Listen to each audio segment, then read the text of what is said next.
to Wired to Play. I'm Christy McPeck. And I'm Jenny Gonzalez. And today, Jenny, I'm so excited because I don't know if have you seen the trailer of the new Toy Story 5? No, not yet. Oh my gosh, I'm so excited. I've told I love the first 3 Toy Stories. I didn't love the 4th Toy Story so much. And so I wasn't really even going to go see the 5th Toy Story, I thought. No, although I probably would because my grandkids would probably want to see it. But I thought, oh no. But then I went to the movies and I saw the trailer. Let me share the trailer with you. Okay. Oh my gosh, it's so exciting. Let's see. Do you, Forky, to Karen Beverly to be your beloved bride? Yeehaw! I now pronounce you husband and knife. Poison the maid of honor! Bonnie, there's a package for you. Oh, thank you! Hi there, I'm Lilly-pad. Let's play. Oh, extinction, not again. Bonnie, screen time's over now. Okay. I want to talk to you, device. Please, call me Lily. Me and the toys have been working all summer to try and get Bonnie to make friends. Yeah. But then you had to ruin Got it. it. You're not even listening to me. I'm always listening. See? Now look here, me and the toys have been working all summer. No, in Spanish. Con los gemelos Jordan, al otro lado del What? Yeah, I got dibs on behind the dresser. Jesse, hello? Is it as bad out there for toys as they say it is? We're finding more abandoned toys each day. We're down! Tech's invaded our house, too. I don't know, Jesse. Toys are for play, but tech is for everything. I'm losing Bonnie to this device. You got a friend in me. Woody! Came here as fast as I could. Why are you wearing a dress, Woody? It's called a poncho, Forky. Someone needs a brown marker. Halt! Who goes there? Whoa, whoa, whoa. I come in peace. It's been too long, cowboy. What are you, some sort of old man toy? What? She thinks you're old because you're bald, Woody. Bonnie needs help from someone at least from the same century. So long, toys. We're gonna need backup. No way. She's getting away, boss! Our mission on this planet is to make a child happy. Bonnie still needs us. Come on, Bullseye! Buzz, you stay here. I'm going with them. You don't think I can do it? No! Nice poncho. It's good to see them fighting again. It sure is.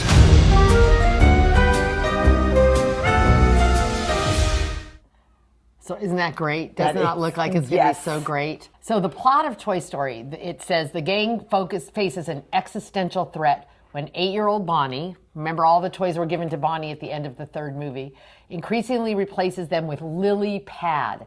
Lilly-pad's a high-tech, frog-faced electronic tablet.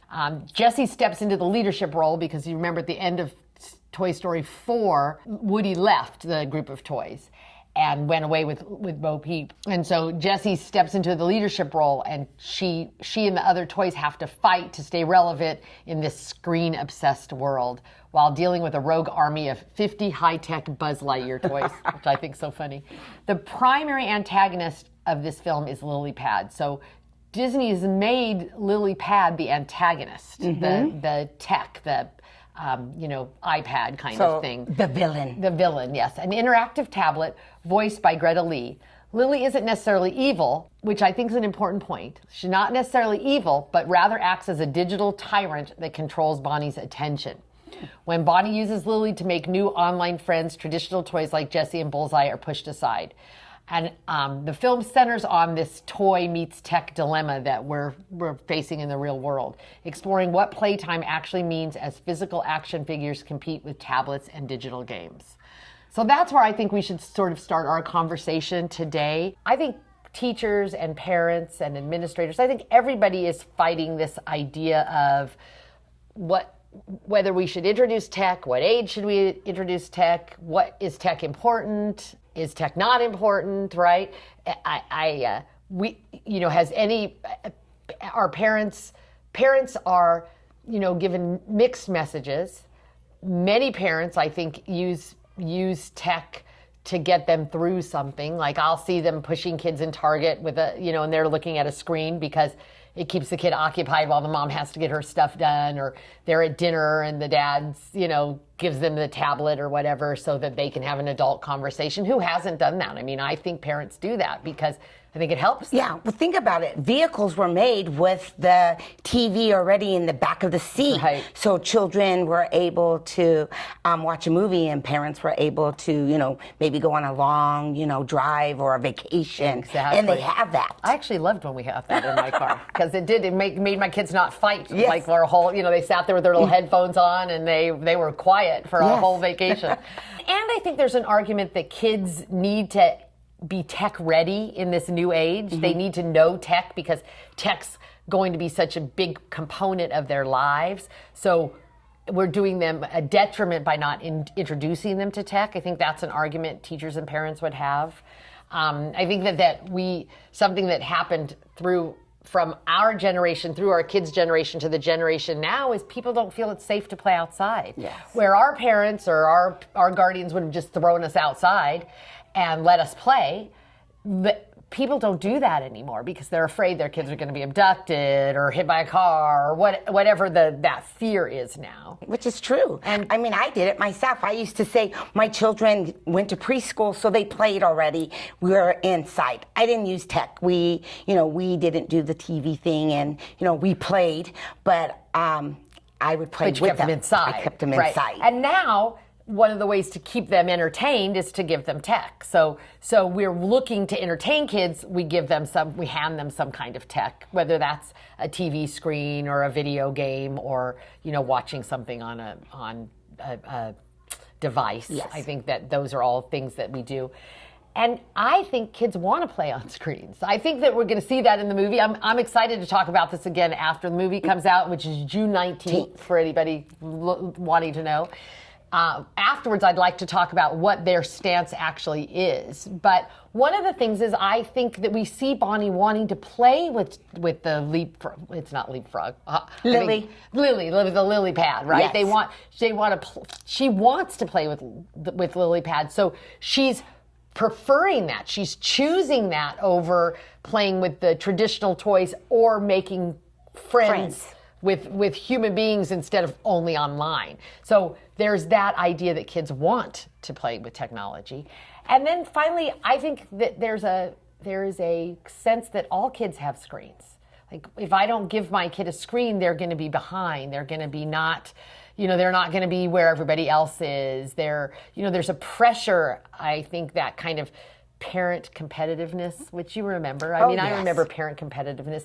Oh my God, I didn't sign my kid up for the soccer camp that everybody signed their kid up for. My kid didn't play soccer. But I remember feeling that as a parent, like, oh, my kid's gonna be behind the 8 ball because I, mistakenly took him to the park all summer instead of putting him in soccer camp, right? Yeah. And so I think there is that sort of idea that we're not doing what we're supposed to do for parents. Well, for kids. and the kids will just keep going and can I have it? Will you get it? And after a while, as a parent, you're like, all right, here you go, and you give in. Right, exactly. And I think that's a really important thing that parents really I think we have to understand that technology, I think we see that in the trailer. Somebody says, like, they're here to stay. That Lilly-pad is here to stay. I think there's truth to that. Mm-hmm. I think that technology is here to stay. We're not going to eliminate and go back to, like, Little House on the Prairie. Yeah.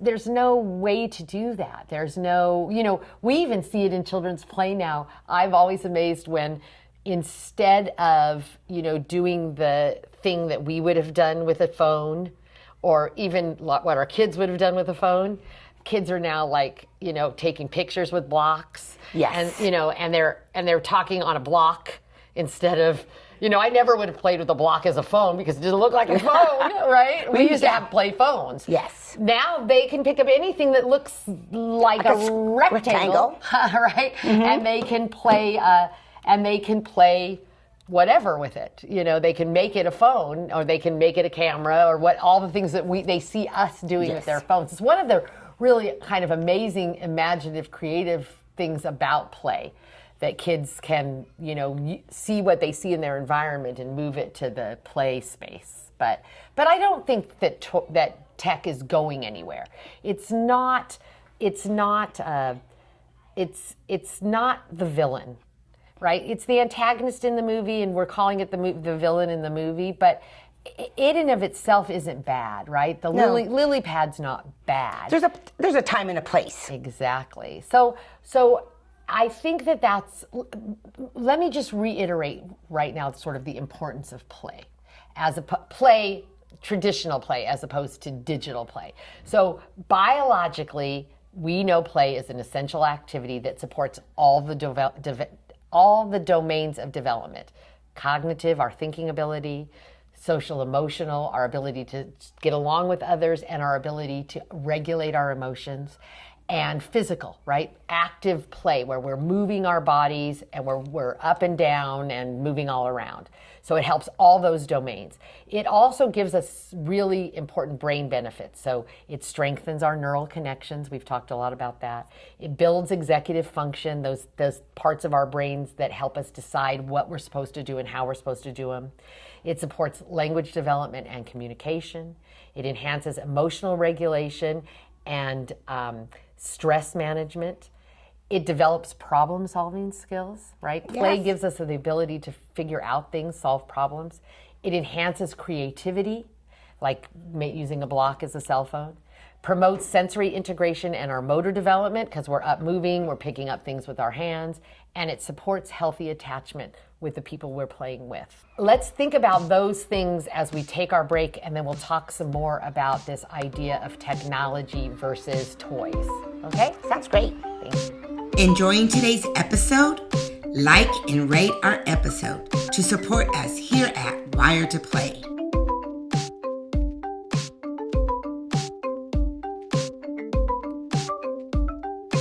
I was just thinking, when we talk about play-based and all the domains that you just mentioned, we are creating the whole child, not just one, part, not just, the development. It's just, putting it all into perspective of what we're doing and what's happening with the children through play. And that's really important in all age groups when we're talking about early childhood, 0 to 8, right? Because sometimes we think play stops at 5 or 6 or whatever, and really 0 to 8, we're still talking about the whole child. Yes, the whole child. We need the whole child. And as we move into what you always call real school, we tend to focus on 2 areas, right? Language and math. That's what we focus on. And the rest is kind of periphery. Like, we do art once a week. We do music once a week. Those things become less, those kind of more hands-on things become less important in real school, because we focus as a society, we focus on language and math. And that's really a detriment to the whole child, because some kids would learn better if we kept music in the curriculum, and would learn better if we were letting them do creative things instead of again just paper and pencil activities. Yeah, they're getting math through music because they have to learn the bars. They are getting their language through music also, because they have to learn to read the music. So it's like the children are missing out when we take that away. Well, and I think that's really one of the things that happens in this idea when we're talking about the difference between active, sort of traditional play and passive play. Because what screens are, what the Lilly-pad in this movie is passive play. So it's a child that's sitting by themselves generally, even if some would argue they get some kind of social when they're talking to other people on screen, but you're still talking on a screen. You're not seeing, have you ever sent an email and then somebody was like, or a text, and somebody's like, "Guy, it seems so irritated." And it's like, I wasn't irritated at all, but it doesn't come across because you can't see the person's eyes, you can't see them smile or be mad or whatever. There's a less personal sort of something in when we're talking online. Yes. And so this idea of active play versus passive play, what we've seen in research is that technology can reduce opportunities for this active, imaginative, social play, right? Mm-hmm. And you can see that. Oh, yeah. So in traditional play, we have physical movement, right? We're running. I remember even into second and third grade, I remember playing with the girls in my neighborhood. And for a while, we were really into Barbies. And we would all bring our Barbies to wherever. We usually almost always played outside. We hardly ever played in each other's houses. I don't know, that was like a mom rule or something. But we would bring them and we would be outside and we would be being active. Like we would set up and we would be moving our Barbies and dressing them, and which is fine motor skills. You know, Barbie seems like maybe it's kind of an inane traditional activity, but it isn't. There's a lot goes on. There's a social component to Barbies. There's an active component to Barbies, a physical component. You know, all of those things. Pretend play. Yes. In traditional play, in active play, we do a lot of pretend. We do problem solving. There's a lot of problem solving in play, and I would argue there's social problem solving. I had 3 girls in my neighborhood, 3 other girls besides me, so there's 4 of us that used to play Barbie. And we would not always agree. We'd not always get along. Sometimes we'd take our Barbies and go home, right? Yes. But if I wanted to be, I'm social. If I wanted to play with them the next day, I had to figure that relationship out. My mother never figured that out. No. My mother wouldn't even listen if I came home saying, oh, you know, Kathy was doing this or Cheryl was doing that. My mom would be like, you guys are going to have to figure that out. And we did. We had to go figure that out. We had to problem solve. How do we I was bossy. You know me, I'm bossy. And I had to learn to be less bossy, or people didn't want to play with me. And so I think that's something in passive play we don't get, because it doesn't matter. I have to be honest with you, I've never played a video game online with other people, but I imagine that there's not a lot of turn taking and all of that. You can just do what you do and then talk about it or whatever. So I think that we lose that. We lose peer negotiation. Active play gives us open-ended exploration, which you talked about, you've talked about several times. Open-ended exploration is so important. What happens next? That kids need to figure that out, not have everything just all set up for them. And that's one of the things active play gives them. And also outdoors. Yes. We can't, there is not, even if you take your tech outside, you're kind of focused on it. You're not really enjoying or getting benefits from the outdoors. You're not climbing trees. You're not scraping your knees. Yes. And you're not doing any of those things.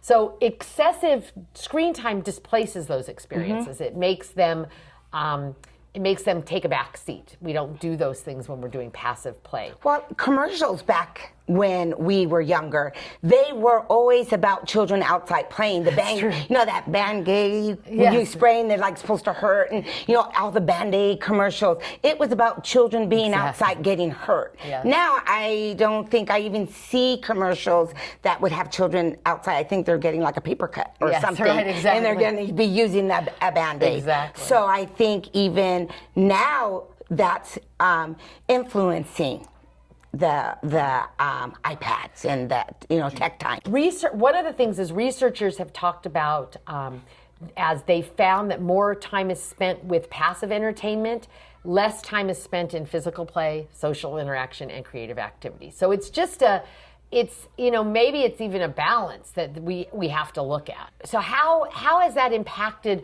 what you see in schools, in your school, because you have kids in those age groups, 0 to 8. How do you see the technology, impacting it? Well, let me tell you, back in 2009, we took over the Kid Street. And the first thing when we walked in was every single school-age child had like a Game Boy or some kind of device that they were playing. And I'm not about having any form of devices, iPads or, those kind of technology. And we said they weren't allowed. We had kids upset. We had families upset. We had parents coming to us like, who do we think we are, taking away their children's, devices. And we stood firm and were like, no, we are a play-based and we're going to have your children engaged and they're going to be involved. It was a hard year, let me tell you. It was hard. We took the television away at that and we time took the television because they were watching a lot of videos yeah, when they we had first a got here. set, like everybody had a set time to watch television. I haven't owned a television in a school in like 30 years. Yeah. And we're like, oh no, this is going away, you know. And they're like, what do you mean we can't have this? And we just offered a lot of different activities for the children to be involved. And we would just say, they can have them, keep them in your car. Right. You know, we're not going to do it here. And like I said, a year was hard. But after that, it's just been part of our standard. Don't you think, too, when we first got here, because of the school-age kids all being on their devices, they were not socially... When we took the devices away, one of the things we discovered was they were not socially ready to interact in that way. It was a hard year because they were balking at it, but it was also a hard year because they didn't know how to do it. No.